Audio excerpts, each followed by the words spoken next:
Hi, இன்றைக்கி ஒரு சூப்பரான ரெசிபிங்க. கீ ரைஸு, தேங்காய் பால் சாதம், அது எல்லாத்துக்குமே தோசை, இட்லி, சப்பாத்தி, எல்லாத்துக்கும் பூரி, எல்லாத்துக்கும் மேட்ச் ஆகிற ஒரு கிரேவி தான் ஆலு சப்ஜின்னு சொல்லிட்டு. நார்த் இந்தியாவில் வந்து கசூரி மேத்தி இலை போட்டுட்டாங்கன்னா அது வந்து ஆலு சப்ஜி. நம்ம போடல, அதனால் நம்ம வந்து சாதாரணமாக பொட்டேட்டோ மசாலா, உருளைக்கிழங்கு மசாலான்னு வச்சுக்கலாமே. நான் அப்படி தான் நான் யோசிக்கிறேன். ஆயில் போட்டுக்கோங்க, கரம் மசாலா, அந்த பட்டை வகைகள்லாம் இருக்கு இல்லையா, அது போட்டுக்கோங்க. உங்களுக்கு எவ்வளோ போடுவீங்கன்றதை பொறுத்து போட்டுக்கோங்க. போட்டுட்டு நல்லா அது பொரிஞ்ச உடனே வெங்காயம் போட்டுக்கோங்க, கருவேப்பிலை போட்டுட்டு நல்லா வதக்குங்க. நல்லா வதங்கட்டும்.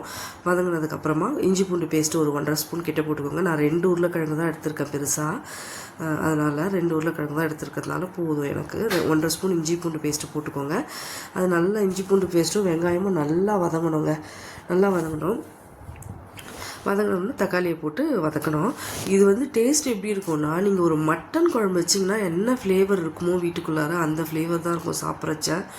இது நான் சும்மா சொல்லலை, நீங்கள் ட்ரை பண்ணி பார்த்தீங்கன்னா உங்களுக்கே தெரியும். இந்த மாதிரி எவ்வளோ பேர் வச்சுருப்பீங்கன்னு தெரியல. ஒரு சிம்பிளான ஒரு சப்ஜி தான், பட் அவ்வளோ டேஸ்ட் இருக்கும். இதில் வந்து கசூரி மேத்தி லீஃப் போட்டிங்கன்னா அப்படியே நார்த் இந்தியன் டிஷ்ஷு, செம்ம டேஸ்ட்டான ஒரு டிஷ்ஷு. கூட வந்து ஆம்ச்சூர் பவுடர் போடுவாங்க அவங்க. நம்ம அதெல்லாம் போட வேண்டாம். நம்ம தக்காளியெல்லாம் நிறைய போடுறோம் இல்லையா, அதுவே போதும். அவங்க போடுவாங்க அந்த மாதிரி, அதுக்காக சொல்கிறேன். இந்த மாதிரி தக்காளி போட்டு நல்லா வதக்குங்க. நம்ம ஊர் மட்டன் குழம்பு, மட்டன் தொக்கு, மட்டன் கிரேவி எப்படி இருக்குமோ அப்படி தான் இருக்கும் இந்த டேஸ்ட்டு. நீங்கள் ட்ரை பண்ணிங்கன்னா விடவே மாட்டீங்க. ஒன்ஸு செய்யறதும் ரொம்ப ஈஸி, குக்கர்லேயே செஞ்சிடலாம். பட் கீ ரைஸோட, தேங்காய் பால் சாதத்தோடலாம் அவ்வளோ நல்லாயிருக்கும். இந்த மாதிரி பொடி பொடியாக உருளைக்கிழங்கு நறுக்கி கூட போட்டு நல்லா வதக்குங்க. இந்த மசாலாவோட இஞ்சி பூண்டு பேஸ்ட்டு, தக்காளி, வெங்காயம், உருளைக்கிழங்கு எல்லாம் போட்டு நல்லா வதக்குங்க. நல்லா வதங்கட்டும். வதங்கினதுக்கப்புறமா மஞ்சள் பொடி போடுங்க. நம்ம குழம்பு மிளகாய் பொடி இருக்கு இல்லையா, தனியாக போட்டு அரைக்கிறோம் இல்லையா வீட்டில், அந்த குழம்பு மிளகாய் பொடி ஒரு 2 ஸ்பூன் கிட்டே போட்டுக்கோங்களேன். 2 டேபிள் ஸ்பூன் போட்டுக்கோங்க. காரம் எவ்வளோ தக்கன வேணும் உங்களுக்குன்றதை பொறுத்து நீங்களே போட்டுக்கோங்க. எனக்கு இவ்வளோ காரம் நாங்கள் சாப்பிடுவோன்னா கொஞ்சம் காரம் அதிகமாக போட்டுக்கோங்க. பச்சை மிளகாய் வேணுனாலும் கீரி போட்டுக்கலாம். இந்த டைமில் ஒன்றும் பிரச்சனை இல்லை. நான் பச்சை மிளகாய் போடலை. பச்சை மிளகா வேணாலும் 2 பச்சை மிளகா கூட போட்டு வதக்கிக்கலாம், ஒன்றும் பிரச்சனை இல்லை. இந்த மாதிரி மிளகாய் பொடியை போட்டுட்டு உப்பு போட்டுட்டு தண்ணி கொஞ்சமாக ஊற்றி குக்கரில் ஒரு 6-7 விசில் வைங்க. உருளைக்கிழங்கு நல்லா மேஷ் ஆகணும், வதங்கணும். அதனால தான் நல்லா மேஷ் பண்ணி விட்டுருங்க. அப்படியே உருளைக்கிழங்கு முழுசாக இருந்தால் கூட கொஞ்சம் மேஷ் பண்ணி விட்டுருங்க, நல்லாயிருக்கும். சப்பாத்தியோடலாம் அவ்வளோ சூப்பராக இருக்குங்க. சப்பாத்தி, பூரி, தோசை, இட்லி, நான் சொல்கிறதுக்கெல்லாம் ரொம்ப நல்லாயிருக்கும். தேங்காய் பால் சாதம், கீ ரைஸு, இந்த மாதிரி ஒயிட் புலாவு, இதுக்கெல்லாம் வந்து அவ்வளோ நல்லா மேட்ச் ஆகும். ரொம்ப சிம்பிள். காலையில் ஸ்கூலுக்கோ ஒரு லஞ்ச் பாக்ஸ் பேக் பண்ணுறதுக்கோ ரொம்ப சிம்பிள். குக்கர்லேயே 1 பார்ட் ரைஸ், 1 பார்ட் கிரேவி மாதிரி பண்ணிவிட்டு போயிட்டே இருக்கலாம். செம்ம டேஸ்ட்டான கிரேவி. நீங்கள் இதே மாதிரி ட்ரை பண்ணி பாருங்கள். இப்போ நான் குக்கரில் வந்து 5-6 விசில் வைப்பேன். அது நல்லா வேகணும். உருளைக்கிழங்கு கொஞ்சம் அப்படியே வெந்துட்டுருக்கோம், பட் முழுசாகவே இருக்கும் இல்லையா, அப்போ நம்ம வந்து லைட்டாக கரண்டியால் ப்ரெஸ் பண்ணி விட்டுட்டு கொஞ்சம் கிரேவி கன்சிஸ்டன்சிக்கு கொண்டு வந்துடலாம். கொண்டு வந்துட்டு நல்லா திருப்பி குக்கரை ஓப்பன் பண்ணிவிட்டு நல்லா கொதிக்க விடுங்க. கொத்தமல்லி போட்டு நான் இறக்குனேன்.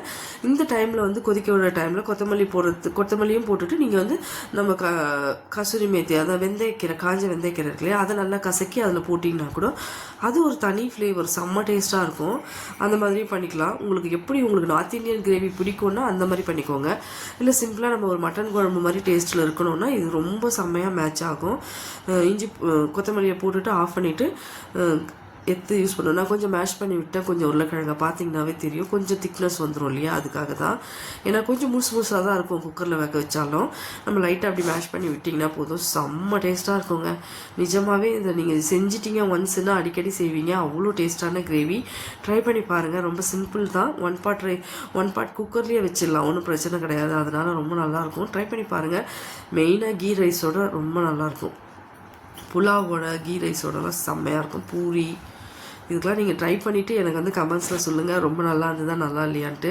என்னோடய சேனல் பிடிச்சிருந்தால் லைக் பண்ணுங்கள், ஷேர் பண்ணுங்கள், சப்ஸ்கிரைப் பண்ணுங்கள். பிடிச்சிருந்தால் கமெண்ட்ஸில் வந்து நீங்கள் செஞ்சு பார்த்துட்டு எப்படி இருந்து டேஸ்ட்டுன்னு சொல்லி கமெண்ட்ஸில் வந்து சொல்லுங்கள். அவ்வளோதான். எப்படி கொதிக்குது பாருங்கள். கொஞ்சம் கொதித்து அந்த எண்ணெய் பிரிஞ்சு மேலே வரும் பாருங்கள். வர டைமில் எடுத்து ஆஃப் பண்ணிவிட்டு ஊற்றிக்க வேண்டியது தான். அதை தான் சொன்னேன், நார்த் இந்தியன் மாதிரி வேணும்னா கசூரி மேத்தி போட்டுக்கோங்க.